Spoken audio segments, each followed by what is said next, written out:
Welcome back to another episode. We're glad to have you today. Please consider subscribing to the channel as we continue to post content just like this today. We've had the Model Y for about a month now and just over 1,200 miles. So it seemed like the right time to share with you how has the car held up? What are some of the quirks that have been going on with the car, and share that with you. So we'll go over some of those details today of some of the things that are going well and some of the things, well, not so much. Let's do it.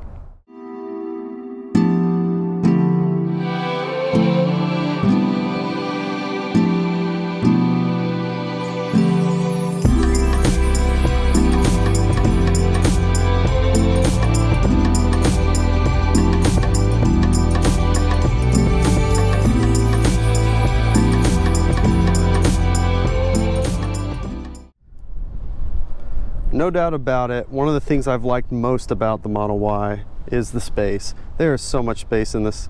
If you haven't had a chance yet, you should check out my video where I compared how much stuff can you fit in a Model Y, compared that to a 3-row SUV. You should check it out. You would be blown away about how much stuff you can fit in here, and then compare that to a much larger SUV. Like I've said in that video, it's almost unbelievable how much stuff you can actually fit in the back of this car. A lot of that has to do with all the compartments. Since you don't have a gas tank, you have a huge cubby right here. Since you don't have an engine, you have a huge cubby in the front. All those areas make for some substantial space that really adds to the storage space that's available in this car. But without a doubt, having a lift gate gives you the ultimate space. It's the one thing that the Model 3 doesn't have that really kind of set us off. With that trunk, there's really not a lot of vertical space, but having a hatchback like this, you get a lot of extra space that you wouldn't normally have. Another one of those great features that really adds to the versatility of this car is having these seats fold down.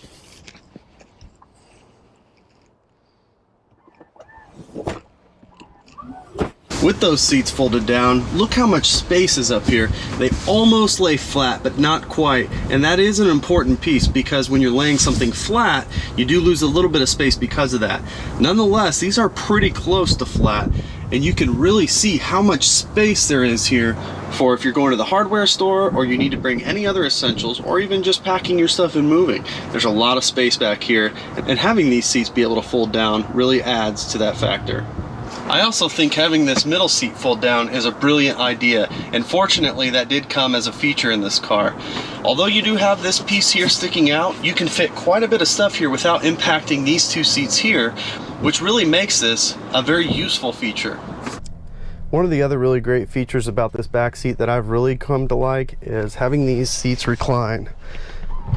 It makes for a nice angle, a nice recline, feels like you're just lounging back here, and you have this beautiful view. One of the other really great things about this back seat is just the amount of space, even front to back. I'm not very tall, but if you look, there's quite a bit of space here. I have so much room in front of me, which really allows me to really extend my legs out and be more comfortable in this back seat. This is a really practical back seat for even not just kids, but even for adults, which really adds to the versatility of this vehicle. If you have grown children, this is a really comfortable place for them to sit. One of the other things I've really come to appreciate are these wheels. I went ahead and splurged for the induction wheels, and although it was a $2,000 option, I'm very satisfied with that purchase. I wasn't really sure if I would like them at first. They really look good. I really like these wheels. Unlike the 21-inch wheels, you do have some of a sidewall here, so that does help with making it a more comfortable ride with a low profile tire like that. Now that said, this is one of the things I don't like about the vehicle also. Because the sidewall is smaller, you definitely feel a lot of the bumps on the road. Now the nice thing is it's not jarring you around, but you can feel as the car goes around and hits little imperfections in the road. You definitely feel it in this car, and that's one of the things I wish was better. Had Tesla offered an air ride suspension, I think it would be the best value you could buy on this car because it would make this such a smooth ride. Speaking of ride, I want to show you something that's included on this vehicle that wasn't on the Model 3 that I think adds tremendous comfort to the car. Tesla appears to have redone all the seals around the doors, and I cannot really explain the feeling of this, but it's not like a traditional rubber. It has a little bit of a almost fabric feel to it also. So it's definitely rubber on the back, but however this was designed, it really cuts down on the noise. It makes it a much more quiet ride than you would expect. And that's nice. The Model S Standard Range Plus that we test rode not too long ago, you could hear so much of the road noise. I don't know if it was just a factor of the tires that were on the car, but it was not anywhere near as quiet as this. And I've noticed some of the performance owners say that it's a little bit quieter than the Model 3. Well, if you don't get those performance wheels, I'm here to tell you, you are going to have a much quieter ride, most likely, than even the performance model. In every follow-up video that I'll do when I talk about how has the car held up, I'm going to go right to this area. Every car I've ever owned, this whole part of the seat starts to crinkle and wrinkle and get smushed. It's from you getting in and out of the vehicle. But so far, there's no signs of it starting to buckle or fold. And it's also the same case up here on the side. Now, I really think that has a lot to do with the height of the vehicle. Since you're not crouching down all the way to the ground like you are in a Model 3, you're sitting up much higher. So getting in is a lot more comfortable. It's a lot more of a natural transition into the vehicle because of the height of it. And that's something I really like about this car. One of the other things that I really like about this car, probably the best feature of this car, is its efficiency.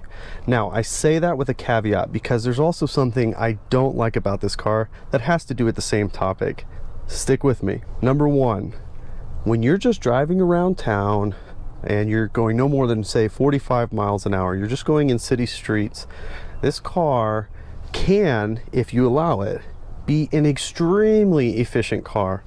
It is not uncommon that I'm averaging 195 watt-hour per mile, which is incredible. Now, that said, in the winter time, when you have to get on the highway and your wife is doing, say, 80 miles an hour to work, this car does not get very good range. And it's two factors. One, the heat is running, and two, the temperatures are so cold that the batteries are unable to be as efficient as possible. Now, when you add things like speed, 80 miles an hour on top of that, you're really starting to pull energy through the vehicle, and that makes it a very inefficient car. My wife's commute is 80 miles round trip, and when we first got this car, we were blessed with 30-degree mornings and 35-degree afternoons, and it was cold, but she drove it to work every day and back. Now, that 80-mile trip took 120 miles in range, and that was 5 days straight. We had the same results. So that's something to keep in mind. If you're in a colder climate, just make sure that you have a plan for how you're going to regularly charge this vehicle and ensure that you've always got it plugged in overnight so you don't ever have to worry about range. Now, let's talk about another thing I really like about this car.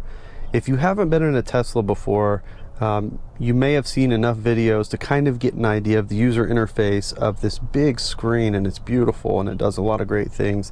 And Tesla has done a fantastic job of putting a user interface together that is so easy to figure out. Everything is right there, all the information on the car, anything that you need to get to, all the settings, it's all right here on the screen. It makes it simple. There's nowhere to go digging around or which control and looking around. And also, some people say that they don't like the speedometer being over here. Well, it only took a couple days to get used to it, and actually I don't even notice that it's a problem anymore. I just naturally know where to look. Plus, if you're using autopilot at any point, you don't need to frequently look anyways. So when you're doing longer trips, it's not even a big deal at all. So driving around town, you just wait till you get to about the speed that you want to go, and then just maintain your speed right around there, and you shouldn't have a problem. You're also able to set a lot of your presets in this thing, so it'll automatically save to your profile. My wife has a separate profile, and that's really nice. One of the other things that you probably already heard from several people is the regenerative braking system is awesome. I bet you I've only touched the mechanical brakes on this vehicle 3 or 4 times since I've owned it. It's a very aggressive regenerative braking system. Now, in the mornings when it's super cold, it takes time to really give you that full regen potential. But that is so nice. You're capturing that energy, of course. You don't even have to move your foot when you're coming to a stop, which is pretty nice. Another thing that I like about it are all the advanced safety features. If you're buying a Tesla, you should already know that this is such a safe vehicle. A lot of that has to do with some of the hardware that's on the vehicle, whether that's lane keep assist or blind spot monitor, so on and so forth. You can see the traffic around you as you're driving, which is also really nice. It's right there in front of you without even having to look at your mirrors. That's a nice feature. The other thing, if you have not yet, I highly recommend check out the crash test videos that are available of the Model 3.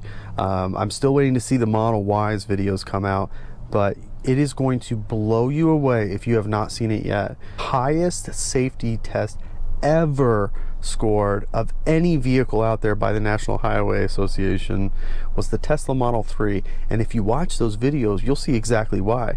There is no safer car on the road than a Tesla, and that is pretty cool. I have a love-hate relationship with autopilot. I really like using autopilot. I think it's super convenient, especially when you're on a 2-lane highway, 2 lanes in one direction. It'll allow you to keep your hands off the wheel if you so desire for a period of time. And what's really nice about that is all the distractions that happen with kids in the back, so on and so forth.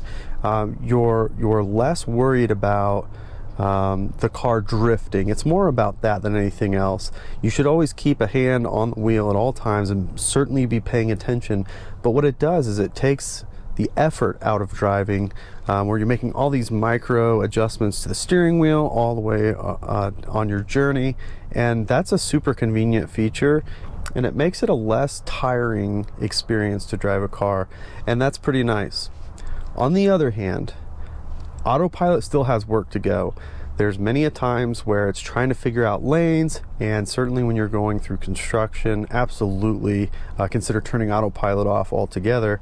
But out where we live, there are some country roads, and they're not well marked. A lot of them are cracking and falling apart. So autopilot works pretty decent, but you can tell there's still a lot that has to happen for these things to really get there. And when I try to think of this car taking me to work in the morning without any input from me, I doubt it is possible today. And it's because there's so many other factors and so many other conditions of roads that today are not solved with autopilot. And that's why we decided not to purchase full self-driving. Now, as more features come available and the vehicle is more capable, then that value proposition changes, and that's something that we'll consider at that time. One of the other things that I really appreciate about this vehicle is the simplistic design. Of course, that's no new news to you. You're either into it or you're not, and I am into it. There's a lot less clutter. There's a nice screen right in the middle with everything that you need, and it's really nice. I enjoy less stuff in your face as you're driving. Another thing, the steering wheel is very comfortable. It's a good size, but it's also a very soft leather. It feels nice. The materials feel high quality, and I really like the feel of this steering wheel, which is nice because you're grabbing it the whole time you're driving. It's very nice. Another thing that's really nice, the speakers in this car are very good. That is a soundbar across the front. There are speakers all over this vehicle, even in the back, in the trunk, in the tailgate. The sound system in this car is fantastic. I've had a lot of good sound systems, and this one's up there with the best of them, and that really adds to the pleasure of your driving experience. So this next one's going to sound kind of silly, but I like and I dislike Slacker radio, which is the radio, the streaming radio in this car, and let me tell you why. There's a channel on there that my kids love. It's a Disney channel. It plays all the music from all their favorite Disney movies, and that's pretty nice. We enjoy the kids getting into it in the back, and I don't mind listening to it either. It does take quite a while because there are so many channels in there to really find ones that you can enjoy. So that's something to keep note of. There's no Sirius XM, there's no satellite radio in here, which is unfortunate. Those are the channels I'm used to, but we've adjusted just fine.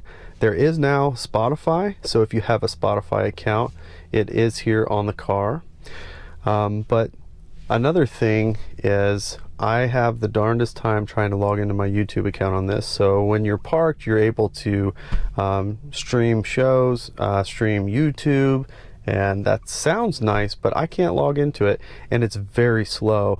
It reminds me of those old Android phones that are very jumpy, and they're trying to process too much information at once, and it just can't keep up.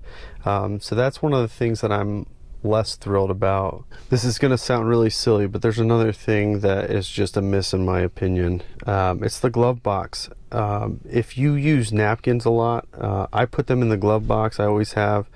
But just opening the glove box, I don't know why it has to be a two-step process. It should be right on the front where you can just open it and be done with it. But it just takes some getting used to remember exactly where to click.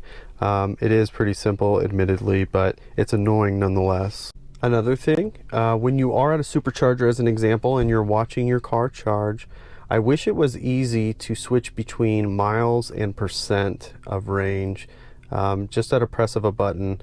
It unfortunately is not an easy process. You've got to go through several prompts to do that, and I don't know why you can't just press the range as an example and it'll just switch over to percent.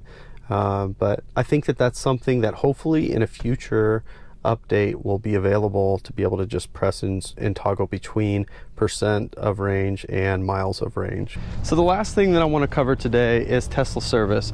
So I scheduled a mobile service technician to come out and address some issues. Those issues were fitment of the taillights. I wanted them to look at the lift gate. Also, I had an issue with the door when you open it and the window not going down, so it cut through the trim. There were a number of items that I asked them to take a look at, including as well as the headliner. So I waited a week and a half for the convenience of having them come to me, and when the technician got there, he was a nice enough guy. He knew his stuff. I appreciated the knowledge that I gained from listening to him. However, he made it clear as soon as he got there, I don't have any parts.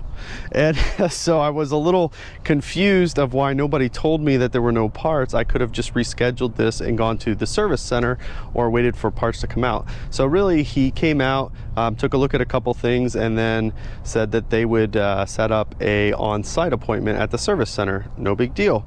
But here we are almost a week later. Tomorrow will be a week later, and I've heard nothing. So I'm going to reach out to them, of course, but it has been less than expectation, to say the least, with the mobile service. So there you have it. There's the full review after 1,200 miles of ownership. It's still a fantastic car, and as a matter of fact, I've really come to appreciate a lot of what the Model Y has to offer. If you're in the market for a Model 3 or a Model Y, I hope that some of these videos will help you make the decision between the two. It is a $4,000 difference, which honestly is not that much considering how much more you get in the Model Y than you do the Model 3. You do lose just a little bit of range, but if you're considering the two, I would strongly consider a Model Y. Now, that is still $4,000, and a Model 3 is still a fantastic car. If you consider what you get for a Model 3 Standard Range Plus, that is a very hard value to beat. I hope you've enjoyed this video. Please subscribe to the channel. If you enjoyed it, please like this video, and we'll catch you next time.